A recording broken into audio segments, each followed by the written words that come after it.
사흘째 되는 날에 갈릴리 가나에 혼인잔치가 있었다. 예수의 어머니가 거기에 계셨고 예수와 그의 제자들도 그 잔치에 초대를 받았다. 그런데 포도주가 떨어지니 예수의 어머니가 예수에게 말하기를 포도주가 떨어졌다 하였다. 예수께서 어머니에게 말씀하셨다. 여자여, 그것이 나와 당신에게 무슨 상관이 있습니까? 아직도 내 때가 오지 않았습니다.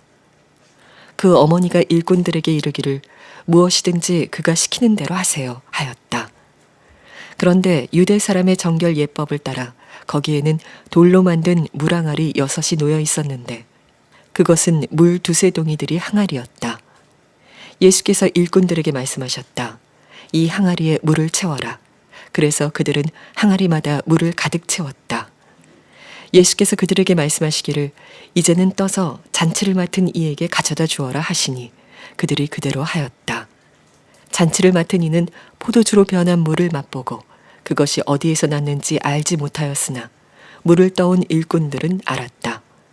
그래서 잔치를 맡은 이는 신랑을 불러서 그에게 말하기를 누구든지 먼저 좋은 포도주를 내놓고 손님들이 취한 뒤에 덜 좋은 것을 내놓는데 그대는 이렇게 좋은 포도주를 지금까지 남겨두었구려 하였다. 예수께서 이 첫 번 표징을 갈릴리 가나에서 행하여 자기의 영광을 드러내시니 그의 제자들이 그를 믿게 되었다. 늘 설교해 오지만 설교할 때마다 사실 두렵고 떨리고 긴장도 됩니다. 근데 어떤 설교는 막 하고 싶은 설교도 있습니다. 오늘 설교가 정말 막 하고 싶은 설교에 해당된다고 그렇게 생각이 듭니다. 교우들에게 빨리 이 말씀을 좀 전해야 되겠다, 그런 마음이 간절합니다. 우리가 예수 그리스도 안에서 누리는 정말 말할 수 없는 복음을 함께 나눌 수 있는 시간이라고 생각이 되기 때문에 그렇습니다. 예수님께서 첫 번째 기적을 행하신 것이 오늘 본문의 내용입니다.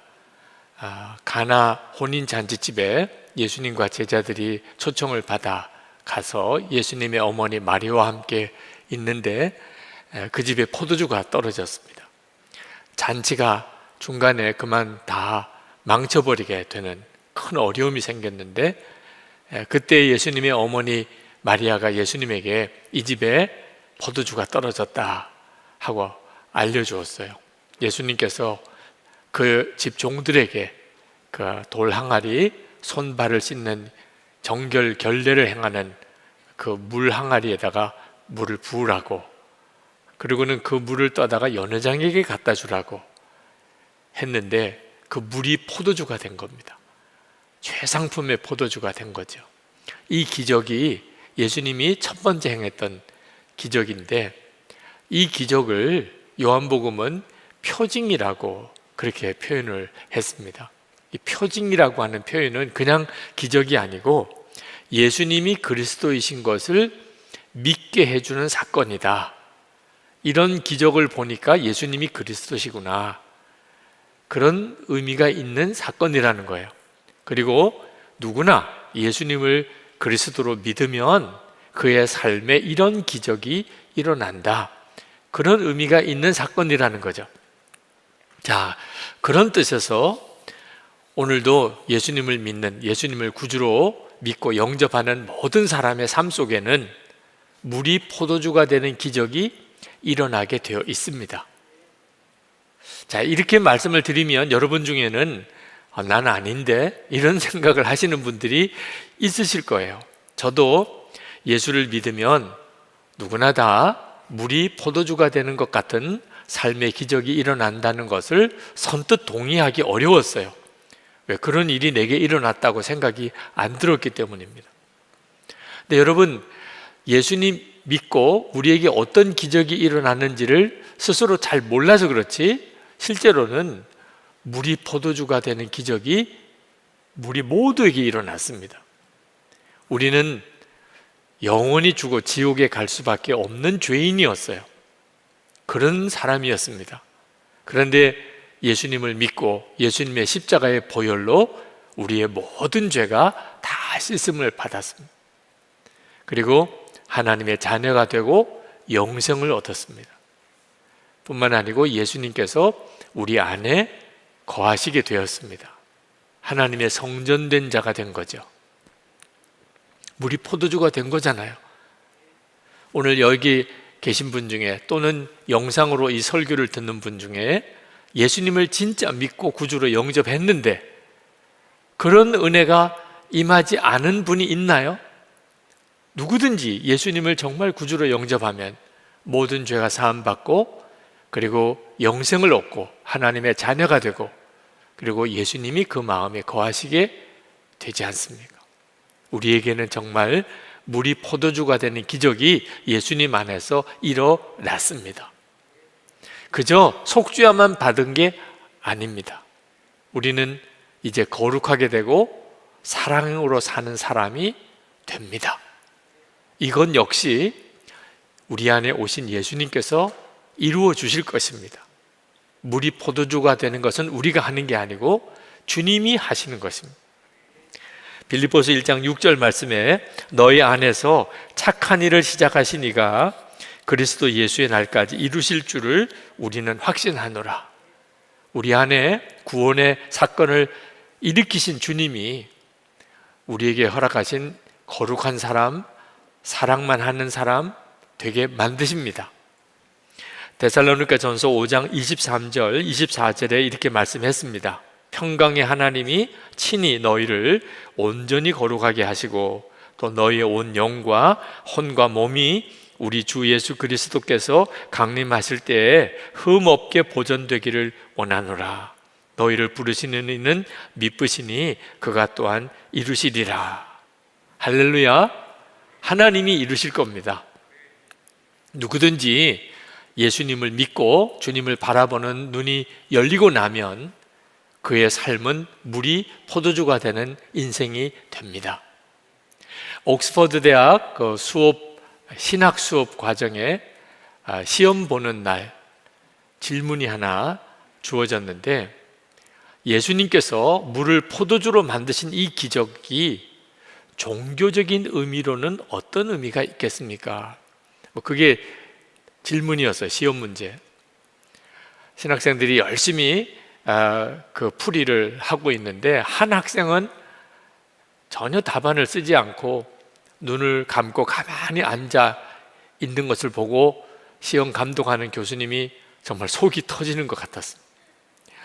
근데 시험 끝날 때가 다 되어서 여전히 한 줄도 쓰지 않으니까 한 줄이라도 쓰라고 그렇게 권했어요.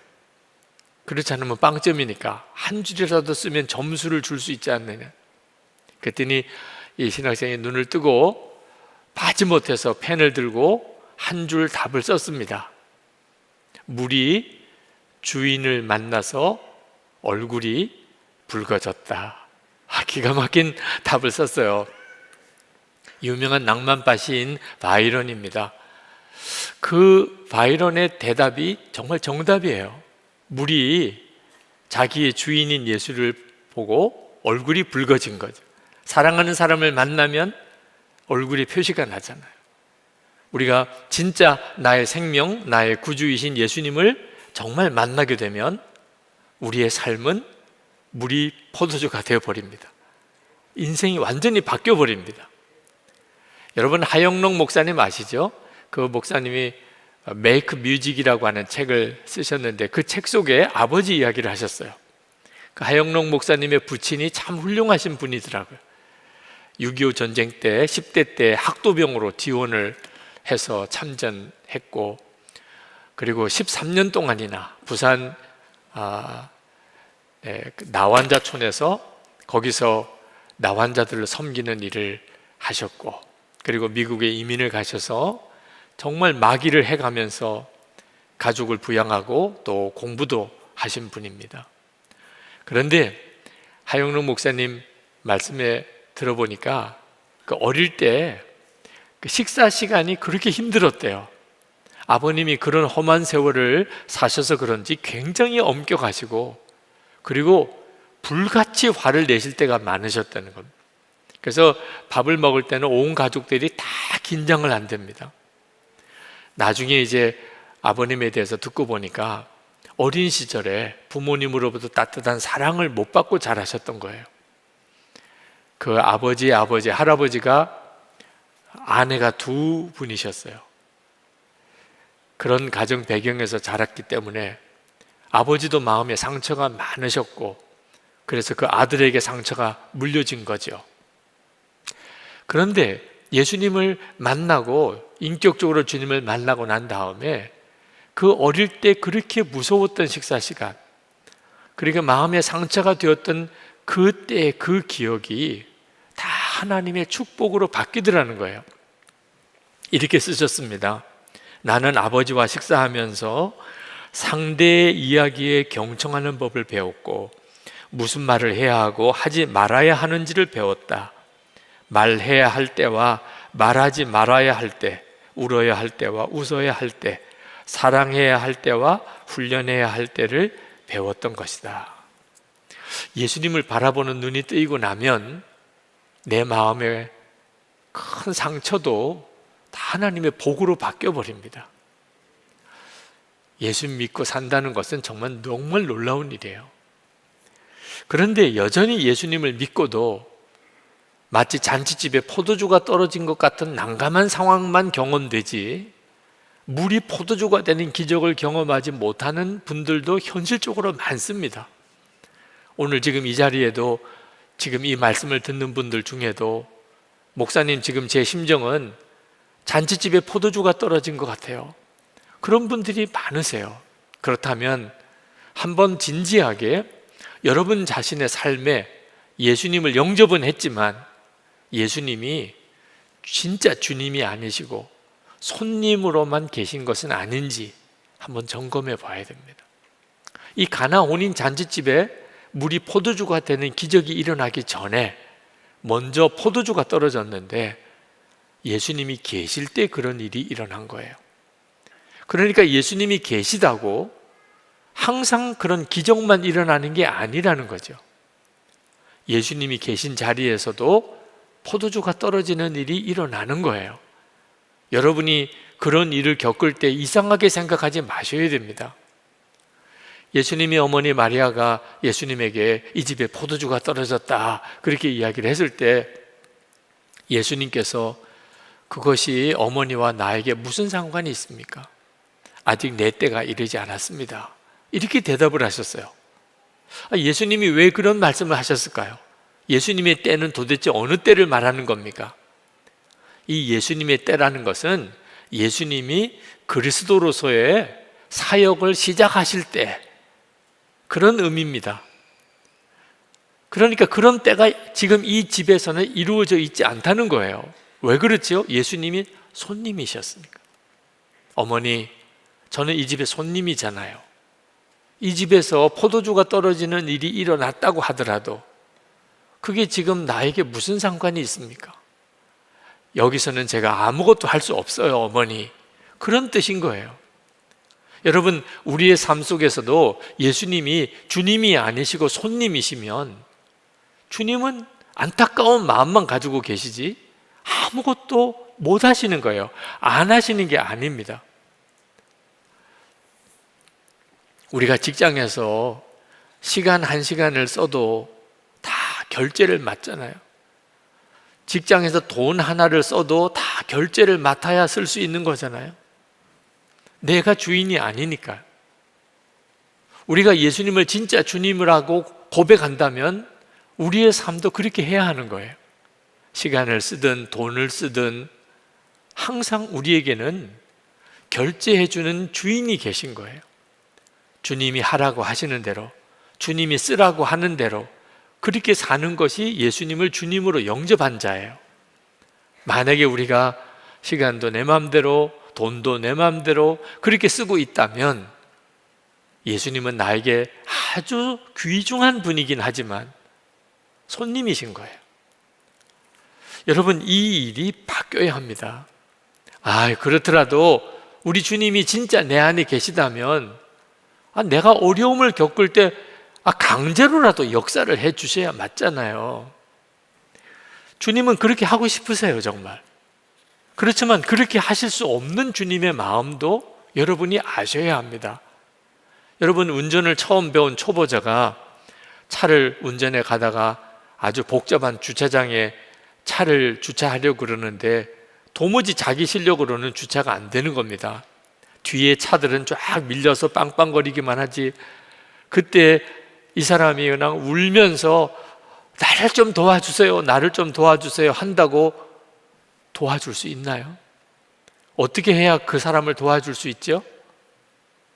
브레이크를 잡고 운전대에서 내려와야, 그래야 그 차를 잘 주차해 줄 수 있잖아요. 여러분 자신이 여러분의 인생의 운전대를 꽉 붙잡고 소리 지르고 아무리 울고 밤을 새며 도와달라고 해도 도와주실 수 없는 거예요. 예수님께서 정말 주인 되셔야 비로소 우리 인생에는 물이 변하여 포도주가 되는 역사가 일어나는 겁니다. 9절 말씀에 보니까 잔치를 맡은 이는 포도주로 변한 물을 맛보고 그것이 어디에서 났는지 알지 못하였으나 물을 떠온 일꾼들은 알았다 그랬습니다. 물을 떠온 일꾼들은 순종해 봤거든요. 실제로 자기들이 순종했거든요. 그동안 항아리에 물을 담고 그 물을 떠다가 연회장에게 갖다 주었거든요. 그러니까 자기들은 알아요, 이 일이 어떻게 일어난 건지. 우리도 예수님을 진짜 믿고 순종의 삶을 살아보면 세상 사람 다 예수님을 부정해도 여러분은 알아요, 물이 변하는 기적이, 포도주로 바뀌는 기적이 지금도 일어나고 있다는 사실을. 지난 주일에 젊은이 교회 총회가 열렸습니다. 근데 여호수아 대표인 원지연 자매가 간증을 했어요. 참 은혜가 되었습니다. 제가 요약해서 읽어드리겠습니다.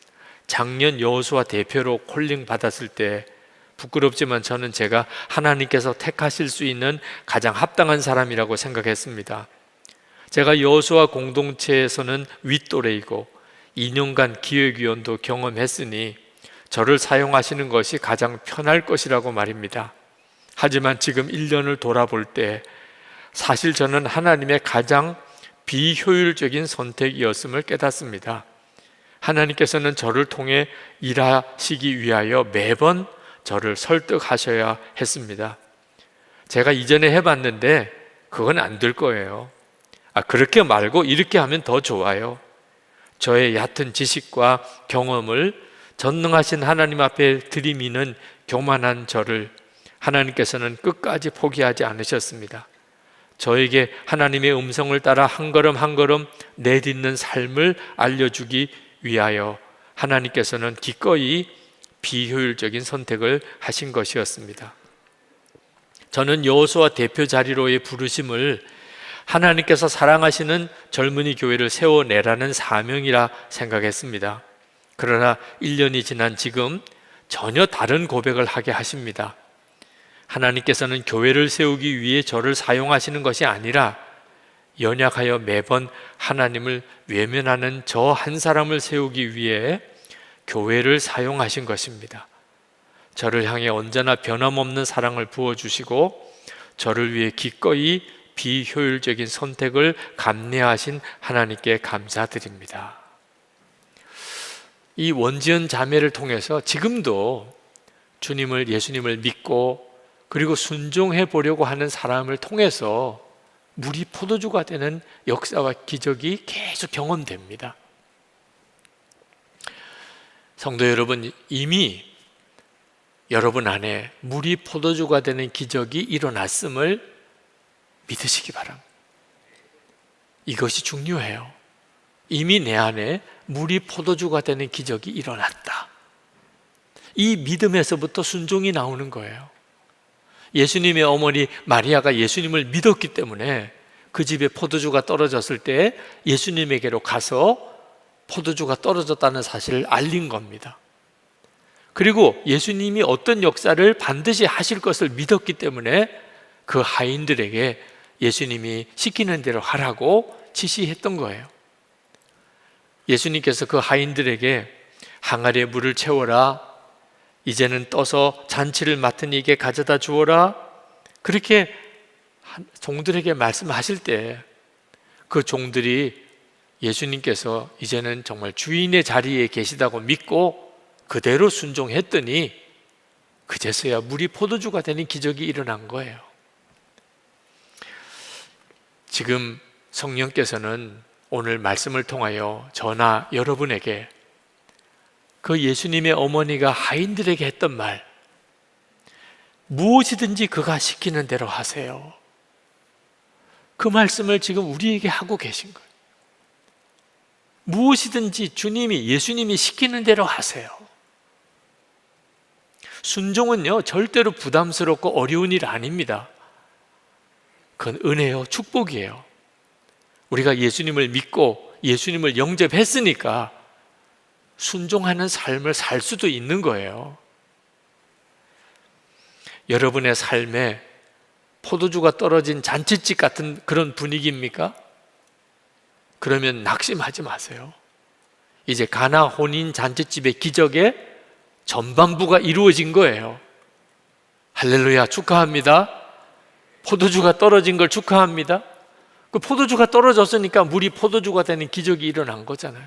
이제 정신 똑바로 차리고 이제는 그 집의 종 하인들이 했던 것처럼 예수님께서 뭐라고 말씀하시는지 그대로 순종하는 삶을 살기만 하면 되는 거예요. 철드니 무덤 앞이라는 말이 있더라고요. 여러분 이렇게 살고 싶으세요? 다 살고 난 다음에 가서야 물이 포도주가 되는 그런 기적의 삶을 내가 살 수 있었는데, 그렇게 살고 싶으세요?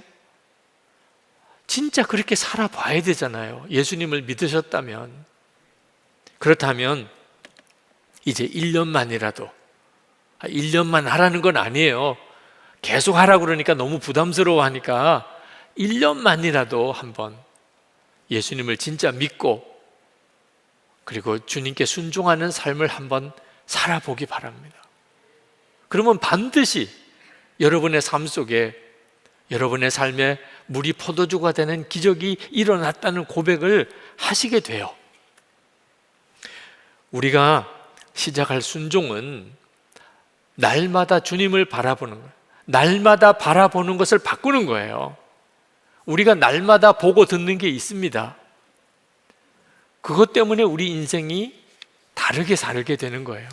날마다 돈만 바라보고, 날마다 세상 성공만 바라보고, 날마다 뭘 먹을까, 어디가 재밌을까, 이렇게만 바라보고 사는 인생을 사니까 잔치집에 포도주가 떨어지는 것 같은 일을 겪게 되는 거예요. 날마다 예수님 바라보고 그리고 주님께 순종하는 삶을 살 수 있는 은혜를 우리는 받았어요. 이제는 진짜 그렇게 살아봐야 돼요. 1년만 해보시라니까요. 날마다 주님을 바라보고 사는 것 자체가 물이 포도주가 된 인생이에요.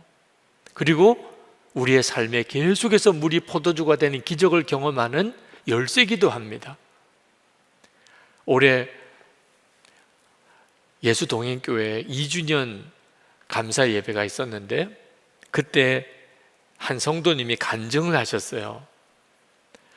근데 그 성도님이 간증을 하면서 간증 요청을 받고 마음에 굉장히 갈등이 생기더래요.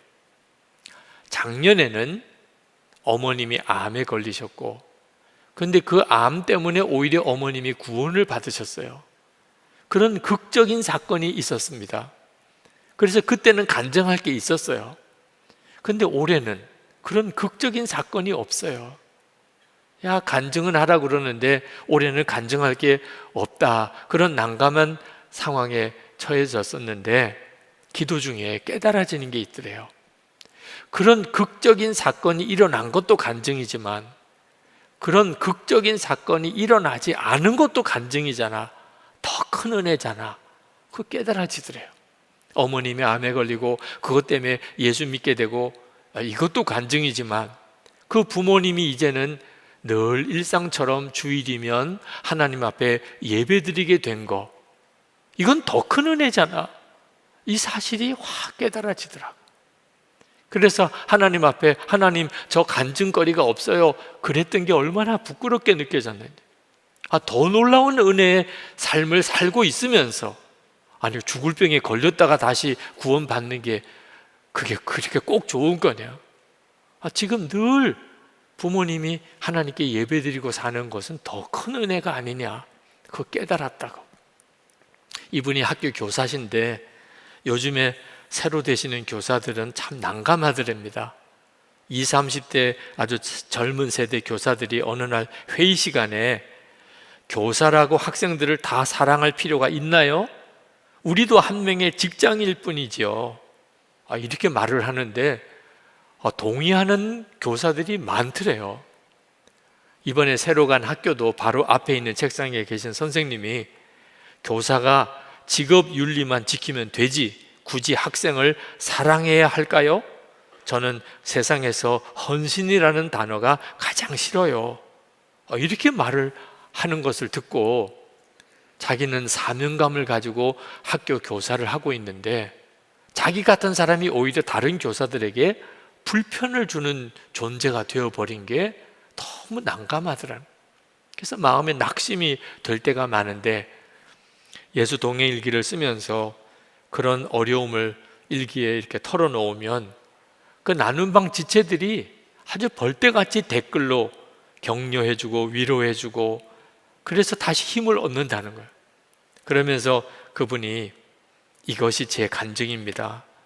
주님이 제 삶의 모든 문제들을 단번에 다 해결해 주셨다는 것이 아니라 그날의 고비고비를 넘어갈 수 있도록 늘 함께 해주시는 주님이 저의 간증입니다. 그렇게 고백을 했어요.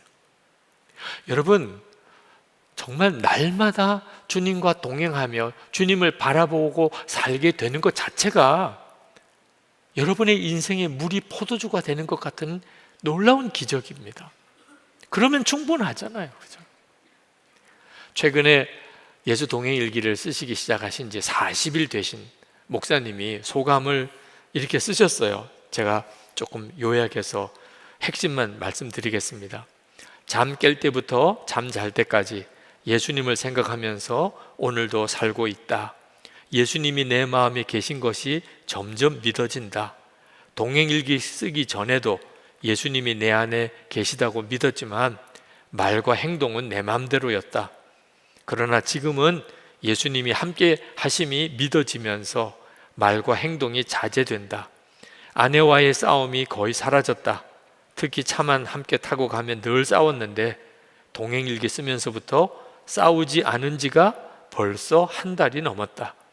일주일에 한두 번은 19금 성인 만화 보았는데 안 본 지가 한 달이 넘었다. 지금은 보고 싶은 마음도 사라졌다. 가장 끊기 힘들 정도로 시간 낭비가 심했던 인터넷 뉴스, 유튜브 보기가 또 댓글 달기가 이제는 끊어졌다. 동행일기 쓰기 전에도 노력은 해보았지만 되다 안 되다 반복이었다. 그러나 일기를 쓰고 나누니 반복되는 죄를 다시 하고 싶지도 않고 하지 않게 되었다. 아내와 딸을 전보다 더 친절하고 다정하게 대하고 있다. 집안이 평화롭고 화목하다.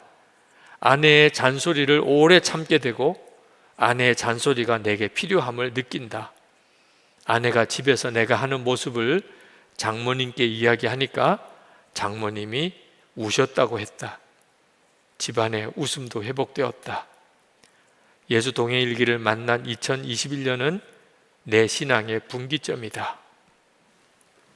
여러분, 이제는 진짜 분명하게 예수님을 믿고 한번 순종의 삶을 살아보세요. 예수님, 저와 함께 계시고 제 주인이십니다. 이제는 제 마음대로 안 살겠습니다. 이제는 먹고 사는 걱정 안 하겠습니다. 그저 오직 주님 기뻐하시는 일만 그렇게 한번 해보겠습니다. 언제나 예수님 함께 하심을 정말 바라보면서 순종하며 살겠습니다. 여러분, 정말 그렇게 고백하면서 1년만 살아보세요. 1년을 살아보려면 결단만 해서는 안 됩니다. 빨리 뜻이 맞는 사람하고 동행일기 나눔방 만드셔야 돼요. 그리고 서로 약속하고 우리 한번 1년만 살아봅시다. 진짜 물이 포도주가 되는 기적이 내 삶에도 우리 삶에도 일어나는지, 그리고 1년 뒤에 우리 간증 집회 한번 합시다. 지금부터 접수 받겠습니다. 믿음으로 저를 증인으로 주님 세워주신 걸 믿습니다. 내가 간증할게요. 지금 우리 집에 포도주가 떨어졌거든요. 그러니까 반드시 제가 간증하게 될 겁니다. 한번 해보세요. 기도하겠습니다. 주님, 제 삶에도 물이 포도주가 되는 그 기적이 증거되게 해주세요. 가정에도 제 심령에도 그리고 내 일터에서도 정말 물이 포도주가 되었다고 그렇게 노래하고 고백하며 살게 해 주옵소서. 통성으로 기도하겠습니다.